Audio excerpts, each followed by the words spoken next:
daawadayaal horta marka hore assalaamu calaykum galab wanaagsan galabta waxaa gurigeyga ama xafiiskeyga igu soo booqday labadan wiil Cabdisamed iyo Cabdirasaaq waxaan ku casuumay maanta qaran media production qaran media production waa asxaabta sida tooska ugu xiran mar walba u daawada waxaan leenahay mar walba ku soo dhawaada qaran media aadna way inii soo dhaweynayaan mikrofoonka hadda waxaan ku wareejinayaa Cabdirasaaq oo loo yaqaan Cadeysay abwaankana waa lagu xantaa ku soo dhawaada barnaamijka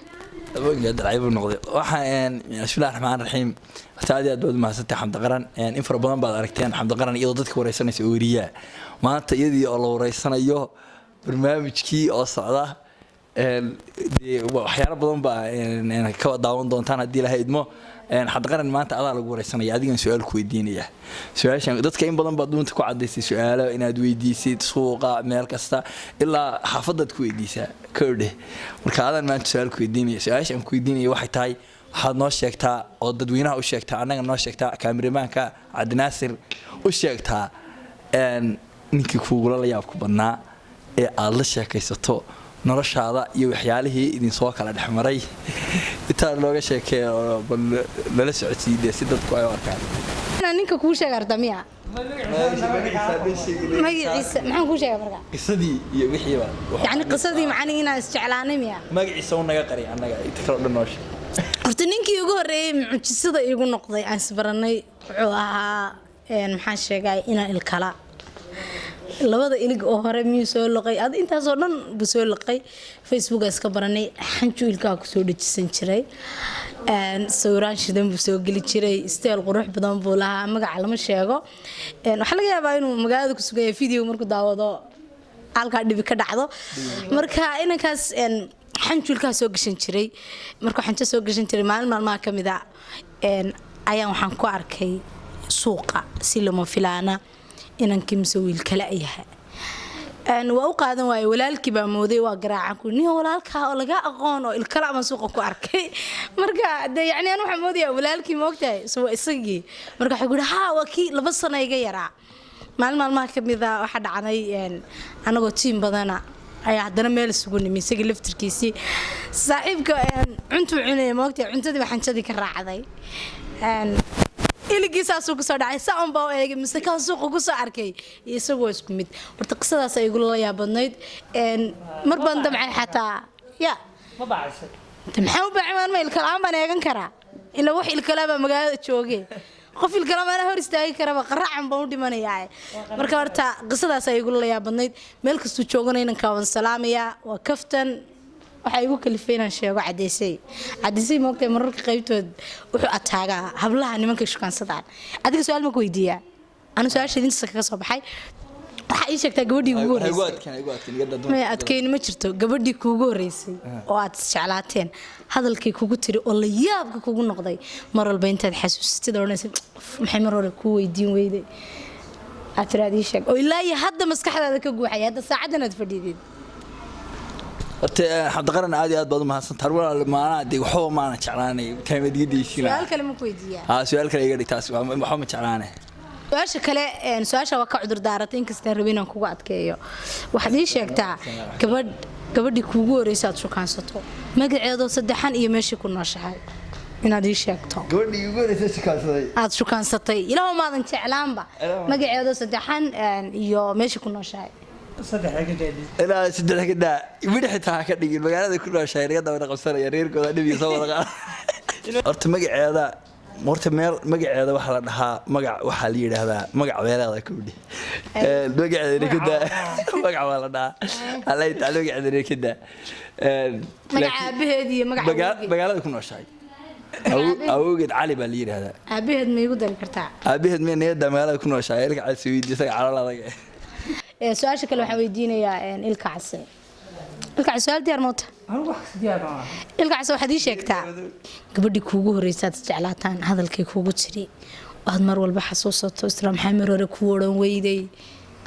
ayaan doonayaa inaad iga jawaabto waliba si sax ah horta gabadhii ugu horeysay aan la sheekaysto waan garanayaa gabadhii ugu horeysay aan la sheekaysto way iga weynayd anana wax yar baan moogtahay marka malcaamada waan dhigan jirnay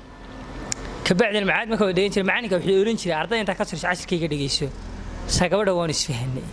marka cashirkan dhigi jiray baa la igula saaxiibay oo cashirkan ka dhigeysan jiray maalin kasta quraankeeda garan weeyaa macalinka waxaan dhahaa macalin way ka baxday maalinta ma waxa la soo tareexin jiray waraaq yar oo loof iyo wax ku sawiran yihiin hadalkii igu la yaabka badnaa arko waxa ama taqaanaa anigoo yar baa waxa uu tinay isguursanaa rabaa aniga de guuri waxa aqoon marka guurkan waxa qali waxa ilaalinaysa marka waan xishooday kabacdi naagta sidaan gabadhi ka carar waan ka bayraday waan ka carjay lambarada waxa laba aqoon waraaqii xooli soo qorqori jiray meelaha silsiladii jiray gabadhi bariga ugu dambeysay meeshan ku arkay waan ka dhuuban jiray hadalkii gun xanta badan ayuu yiri waxa weyn isguursanaa ase ayaan mar labaad su'aal ku celinayaa ilkaas waxaad sheegtaa gayiga Soomaalidu degto gobolkeebaad ka jeceshay inaad gabadh ka shukaansato ama mustaqbalka aad ka guursato adoo noo soo yara dadajinaya laga yaabo in mid ku diyaarsan tahay markiiba la soo boodi doonteed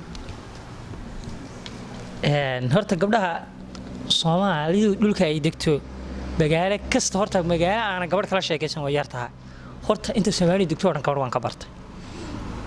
aan ka soo bilaabo gabadh kasta gobol kasta iyo magaalo kastana waxay gabdhoodu jecel yihiin waxaan ku yihiin sheegaya aan ka soo bilaabo magaalada Boorame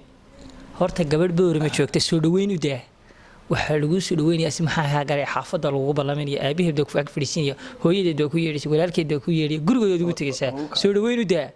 Hargeysa gabadh joogtana gaari u kaxayso haddaan gaari wada lama sheegaysan kara badhay fahmiyeysaan qancin karimeys aan jijiga gabadh jijiga joogta dhaanta u daar xitaa marka heesaha la isu dir maartay heesa jacayl la isu dir maartay hees dhaanta u dir yaraya jacayl dhaanta jacayl u dir waan ku soo noqdo burco shaxarinimo u daa af Soomaali ma haysataa ma hadli kartaa ma iska dhicin kartaa Soomaali halka lagu marinaya gabadhaas aan joogtay niqaabida niqaab lagu imaanaya jam waa niqaabka ku qanacsanoo ma iska daa guro ugu gudo gabadh guro joogta shaxaadida waa $10 waa $10 $10 loogu hay ugu hooseeyo shaxaadkooda shaxaadida gabadh boosaaso joogta shaqowda way shaqeynaysaa jagaf oo shaqay wada hay'ad ka shaqeynaysaa meel kale shaqeynaysaa waa shaqo gabadh gaalkacyo joogta ismacnayn aba mana reer miyiga mana nasay silbay gaadeen mana marka cabaar jira waxa deesaa ismacnayn gabadh reer buu hoolaa isla weynooda wanaka buu hoolaa wanaka dagaal ka shaqay galay wanaka magaalada kaliya cid gumaysan waa isla weynooda iyo amaan iyo isfaanin gabadh xamar joogta jacayluda iyo hadal macaani gabadh reer xamar la sheekaysto been ku sheegay ma isbici ku aad ma jeclaa abo macaan ama foolma gabdhaha abo macaan kaliya ku taabanaysa ilaa waxay ku dhacaysaa halka inta ka baxdo ma garat marka magaalo la dhahoyada Nairobi gabadh joogta chicken iyo chips sudaa ma isbarateen walaal galad ma yeelanaysaa abo chicken iyo chips soo qaad chicken iyo chips bidigan yihiin ba hadda chicken chips wada gabadh isfahantii ma garat marka aanu magaalooyinka horta intaas ku soo kala intii aan ka hadlina waa intaan wali gabdha ka baran insha Allah waxaan sugeynaa ka barto daawadayaal inta waxaynu ku soo afmeereynaa barnaamijkeeni aynu maanta ku casuunay Qaran Media Production labadan wiil garbahayga fadhiya Cabdisamed iyo Cabdirasaaq aad baad u mahadsantihiin sida wanaagsan aad maanta ii soo booqateen aad baan inaga mahadcelinayaa intaynu barnaamijkan mid lamida ku kulmi doono waxaan kaga tageynaa sidaas iyo nabadgelyo